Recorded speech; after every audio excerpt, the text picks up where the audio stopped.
नमस्कार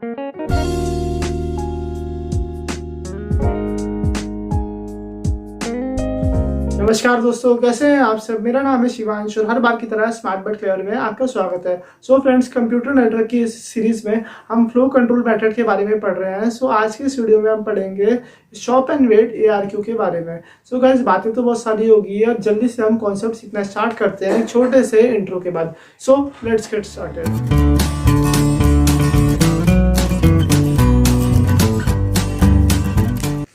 so friends, आज के इस वीडियो में हम पढ़ेंगे स्टॉप एंड वेट ARQ के बारे में। ARQ का मतलब क्या होता है? Automatic repeat request. So guys, मैं भी आपसे एक रिक्वेस्ट करता हूं, अगर आपने अभी तक मेरे चैनल को सब्सक्राइब नहीं किया हुआ तो आप प्लीज़ मेरे चैनल को सब्सक्राइब कर दीजिए और साथ में बेल आइकन भी प्रेस कर देना, ताकि आपको मेरी सारी वीडियो की लेटेस्ट नोटिफिकेशन जल्द से जल्द मिलती रहेगी। और अगर आपने मेरे चैनल को पहले से ही सब्सक्राइब किया हुआ तो आप एक छोटा सा टास्क लीजिए, आप एक और डिवाइस से मेरे चैनल को सब्सक्राइब करवा दीजिए। और अगर आपने ये टास्क कंप्लीट कर दिया, मुझे एक एक्नॉलेजमेंट दे देना नीचे कमेंट सेक्शन में डन करके। आप मुझे एक ACK के थ्रू इन्फॉर्म कर देना, डन लिख देना। सो आज के इस वीडियो में हम बात करेंगे स्टॉप एंड वेट ARQ के बारे में। स्टॉप एंड वेट मतलब क्या है इसका? जैसे मुझे कोई पैकेट भेजना है तो मुझे उसके बाद वेट करना पड़ेगा, मतलब उस समय मेरी एक्टिविटी क्या हो जाएगी? स्टॉप हो जाएगी। सो ये चीज हम एक एग्जांपल के तौर पे समझ लेते हैं। तो जैसे कि ये मेरा सेंडर हो गया एंड ये हो गया मेरा receiver. This is my sender and ये क्या है? मेरा रिसीवर है। अब यहाँ पे हम एक फ्रेम ले लेते हैं या फिर कुछ डेटा बिट्स ले लेते हैं जो कि मेरा सेंडर रिसीवर को भेजना चाहता है। तो ये एक फ्रेम हो गया, इसमें कुछ डेटा बिट्स प्रेजेंट है। सो ये हो गया यहाँ पे 7, यहाँ 11, यहाँ पे 9, यहाँ पे 17। Are you getting this thing? और ये रिसीवर है। रिसीवर को क्या करना है? ये मेरी बिट्स को रिसीव करना है। ये बेसिकली एक फ्रेम है। So stop and wait ARQ में क्या होगा? मेरा जो सेंडर है वो एक फ्रेम या फिर मैं बोल सकता हूँ एक पैकेट एट अ टाइम भेजेगा। जैसे मान लो इसने 7 भेज दिया सबसे पहले, तो यहाँ पे 7 रिसीव हो गया। ये क्या है? मेरा फ्रेम 0। फ्रेम 0 में क्या इसने भेजा? इसने मेरा 7 भेज दिया। Are you getting this thing? Frame 0 में इसने 7 भेज दिया, तो 7 रिसीव हो गया। जैसे ही रिसीव होगा 7, तो रिसीवर क्या भेजेगा? एक ACK भेजेगा। ACK के बारे में हमने पिछली वीडियो में बात करी थी। ACK क्या मतलब क्या होता है? एक्नॉलेजमेंट। वो क्या बताएगा मुझे? मेरा नेक्स्ट एक्सपेक्टेड पैकेट क्या है। ACK जब रिसीव हो जाता है तो एक तरीके से कंफर्मेशन मिल जाती है। और आप मुझे बता सकते हो कि अभी तक आपने कंफर्मेशन क्लियर डन लिखा या नहीं लिखा। सो यहाँ पे क्या आएगा? ACK चला जाएगा। ACK का यहाँ पे नंबर कितना होगा? फ्रेम के नंबर से एक कदम ज्यादा। ये सारी चीजें हमने डिटेल में समझी थी। सो अब क्या होगा? जैसे इसे कंफर्मेशन मिल गई कि ACK इसके पास आ गया, सेंडर के पास, अब सेंडर क्या करेगा? अगला फ्रेम भेज देगा। Are you getting this thing? ACK क्या बताता है मुझे? नेक्स्ट एक्सपेक्टेड फ्रेम और पैकेट जो कि रिसीवर रिसीव करना चाह रहा है। अब आपने देखी इसमें कंडीशन एनालाइज करिए आपने, ये पर्टिकुलर कंडीशन। मेरे सेंडर ने क्या किया? एक फ्रेम भेज दिया। तो सेंडर क्या करेगा?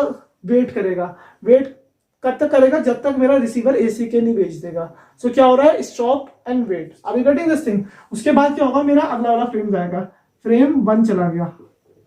सो फ्रेम 1 चला गया, तो जब फ्रेम 1 जाएगा तो यहाँ पे 11 रिसीव हो जाएगा। तो रिसीवर कैसे बताएगा कि मेरा फ्रेम 1 रिसीव हो गया? ये एक और ACK भेज देगा। Are you getting? ये कैसा ACK है? दिस इज इंडिपेंडेंट ACK या फिर सिलेक्टिव ACK भी आप बोल सकते हो उसे। सो ये ACK यहाँ पे भेज दिया, ACK 2। अब ये क्या करेगा? अगला फ्रेम भेजेगा। Are you getting this thing? इसके बाद ये फ्रेम 3 भेज देगा। सो इसके बाद क्या होगा? मेरा जो सेंडर है वो अगला फ्रेम भेज देगा। तो अगला फ्रेम कौन सा भेजेगा? मेरा फ्रेम 2। अब फ्रेम 2 की वैल्यू रिसीव होगी। यहाँ पे फ्रेम 2 में क्या है? 9 है। आप इसे पैकेट भी बोल सकते हो या फ्रेम भी बोल सकते हो। ये 9 रिसीव हो जाएगा। उसके बाद क्या भेजेगा? एक ACK भेज देगा, एक्नॉलेजमेंट भेज देगा। ACK 3 भेज देगा, मतलब क्या है? नेक्स्ट एक्सपेक्टेड पैकेट भेज देगा। सो ये चीज आ गई आपको समझ में? अब आपको आया स्टॉप एंड वेट ARQ का कॉन्सेप्ट समझ में। अब देखो यहां से यहां तक क्या हो रहा है? एक राउंड ट्रिप कंप्लीट हो रही है। मतलब मेरा एक डेटा बिट, एक फ्रेम या फिर एक पैकेट सेंडर से रिसीवर तक पहुंच गया और सेंडर को कंफर्मेशन भी मिल गई कि मेरा पैकेट सक्सेसफुली पहुंच चुका है। सो ये क्या होगा मेरा? Basically it is RTT। RTT किस चीज के लिए स्टैंड करता है? Round trip time. Are you getting this thing? ये क्या है मेरा? Round trip time. आप पहले टर्मिनोलॉजी समझो, फिर उसके बाद हम डिटेल में इनके फॉर्मूले वगैरह भी देखेंगे। सो ये क्या है मेरा? Round trip time. अब देखो दोस्तों, यहाँ पे जैसे ये फ्रेम इस टाइम पे सेंड हुआ, are you getting this thing? यहाँ पे कोई टाइम होगा, तो ये कितने टाइम में एक्सपायर हो रहा है, इसका टाइम आउट कितने टाइम में होगा, तो ये क्या कहलाएगा? इसका time out. Are you getting this thing? इसका टाइम आउट कितने टाइम पे हो रहा है। आपको आगे ये चीज समझ में? सो गाइस, एक काम करते हैं, हम सबसे पहले स्टॉप एंड वेट ARQ के बारे में स्टडी करते हैं डिटेल में। उसके बाद हम ये सारे फॉर्मूले अच्छे से समझेंगे। सो मुझे उम्मीद है आपको यहाँ तक का कॉन्सेप्ट अच्छे से समझ में आया होगा। सो क्या कंडीशन है मेरी, in stop and wait sender will send one packet और one frame at a time. मतलब क्या होगा, एक टाइम पे एक ही पैकेट या फ्रेम भेजेगा। सो ठीक है, एक बारी में एक पैकेट भेज दिया। सो अगला पॉइंट देखो, it will not send the next packet. वो तब तक नेक्स्ट पैकेट नहीं भेजेगा जब तक उसे ACK नहीं मिलेगा। It will not send the next packet until it receive the ACK। आगे आपको इस चीज समझ में, मतलब अगर मेरा सेंडर को ACK नहीं मिलेगा तब तक वो नेक्स्ट पैकेट नहीं भेजेगा। सो जब उसे ACK मिल जाएगा तभी वो अपना नेक्स्ट पैकेट भेज सकता है। जब तक मेरा रिसीवर से ACK नहीं जाएगा सेंडर तक, तब तक वो उस पर्टिकुलर ACK का फ्रेम नहीं भेजेगा या फिर उस पर्टिकुलर ACK के लिए पैकेट नहीं भेजेगा। Are you getting this thing? So इसका भी एक पॉइंट देखते हैं। सो क्या कंडीशन है मेरी, when sender will receive the ACK for the sent packet, then after that only it will send the next packet। उसके बाद ही वो मेरा अगला पैकेट भेजेगा। तभी मैं क्या बोलता हूँ इस वाली कंडीशन को, stop and wait ARQ। Are you getting this thing? Stop and wait, sender ने एक पैकेट भेज दिया, उसके बाद क्या होगा, वो स्टॉप होगा। स्टॉप होने के बाद क्या करेगा, वो वेट करेगा जब तक उसे ACK नहीं मिलेगा। जैसे ही उसे एक पैकेट का ACK मिल गया, उसके बाद वो नेक्स्ट एक्सपेक्टेड पैकेट भेज देगा according to the ACK। So guys आपको ये वाली कंडीशन समझ में आ गई कि स्टॉप एंड वेट का सिनेरियो क्या है, स्टॉप एंड वेट का सीन क्या है। सो गाइज एक काम करता हूँ, मैं आपको फटाफट कुछ फॉर्मूले बता देता हूँ जो कि हमने कुछ क्षण पहले स्टडी करे थे। जैसे अगर मैं राउंड ट्रिप टाइम कैलकुलेट करना चाहता हूँ, राउंड ट्रिप टाइम, तो राउंड ट्रिप टाइम कैसे निकालूंगा मैं? राउंड ट्रिप टाइम क्या होगा मेरा, 2 इंटू प्रोपोगेशन डिले। 2 इंटू क्या हो जाएगा, PD हो जाएगा। सो PD क्या होता है, प्रोपोगेशन डिले। इसकी भी मैंने वीडियो बना रखी है, आपको लिंक उसका नीचे डिस्क्रिप्शन में मिल जाएगा। अब प्रोपोगेशन डिले क्या होता है कि मेरा एक पैकेट को सेंडर से रिसीवर तक जाने में कितना डिले लगेगा, वो क्या कहलाएगा, मेरा प्रोपोगेशन डिले।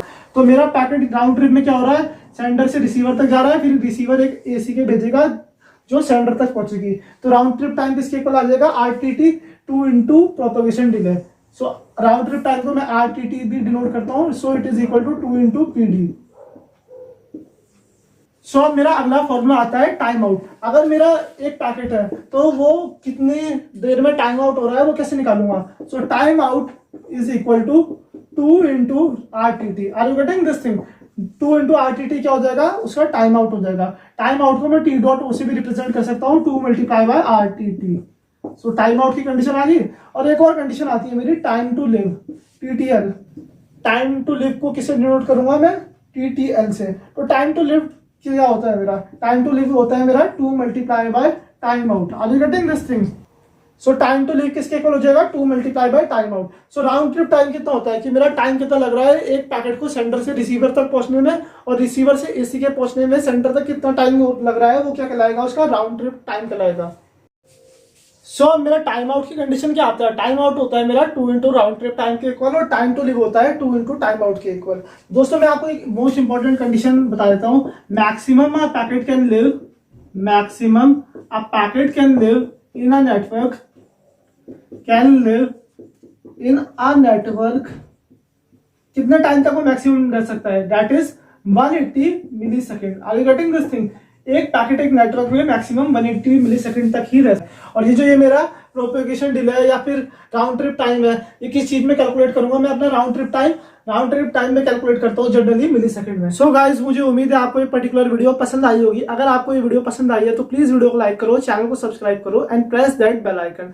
एंड दोस्तों अगर आपको ये कॉन्सेप्ट समझ में आया तो मैं अगली वीडियो में आपको मिलूंगा एक और कॉन्सेप्ट के साथ। अभी हमने क्या देखा, सेंडर एक फाइल भेज रहा है रिसीवर को, एक पैकेट या फ्रेम भेज रहा है रिसीवर को। मान लो पैकेट लॉस हो जाता है नेटवर्क के बीच में, तब क्या होगा।